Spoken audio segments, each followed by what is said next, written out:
কোনো fascist government এসে দেশে গুমের রাজত্ব চালাতে পারবে না এবং দেশের কোনো আয়নাঘর তৈরি হবে না। এই অধ্যাদেশে গুমকে সংজ্ঞায়নের পাশাপাশি চলমান অপরাধ মানে কন্টিনিউম অফেন্স হিসাবে বিবেচনা করে মৃত্যুদণ্ড সহ কঠোর শাস্তির বিধান রাখা হয়েছে।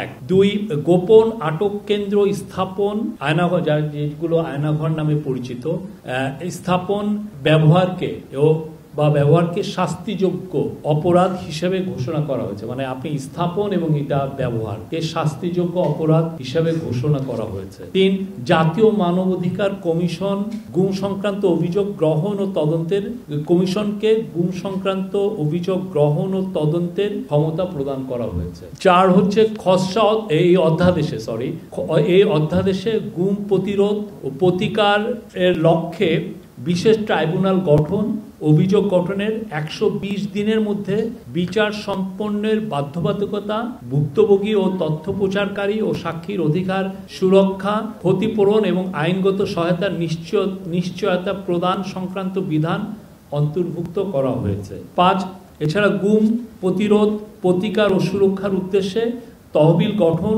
এবং তথ্য ভাণ্ডার প্রতিষ্ঠার বিধানও সংযোজিত হয়েছে। আর আপনি জানেন যে এই গুম সংক্রান্ত একটা ইন্টারন্যাশনাল কনভেনশন আছে, যেটার নাম হচ্ছে international convention for the protection of all persons from enforced disappearance. এটা বাংলাদেশ গত বছর 29 আগস্ট উপদেষ্টা পরিষদ এটার অ্যাপ্রুভ করেছেন এবং বাংলাদেশ এটার অংশীদার হয়েছে। এই অংশীদারের এই পুরো লটা এই কনভেনশনকে ফলো করে আমরা ওইটাকে স্ট্যান্ডার্ড মেনে আমরা এই অধ্যাদেশটা তৈরি করা হয়েছে। এই অধ্যাদেশের উক্ত কনভেনশনের আলোকে এবং সংবিধানের সংরক্ষিত জীবন ও ব্যক্তি স্বাধীনতার অধিকার কার্য করার উদ্দেশ্যে গুম প্রতিরোধ,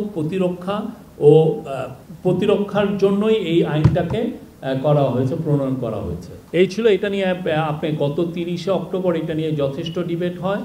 তারপরে অনেকগুলো বিষয় আসে, সেগুলো এই গত এক সপ্তাহে এটাকে ইনকর্পোরেট করে আজকে এটাকে ফাইনাল ক্যাবিনেটে আসে এবং এই ক্যাবিনেট প্রফেসর মোহাম্মদ ইউনূসের নেতৃত্বে আজকে এটা অ্যাপ্রুভ করেছেন।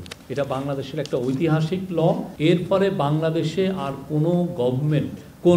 কোনো ফ্যাসিস্ট গভর্নমেন্ট এসে দেশে গুমের রাজত্ব চালাতে পারবে না এবং দেশের কোনো আয়নাঘর তৈরি হবে না। আর এছাড়া আজকে লজিস্টিক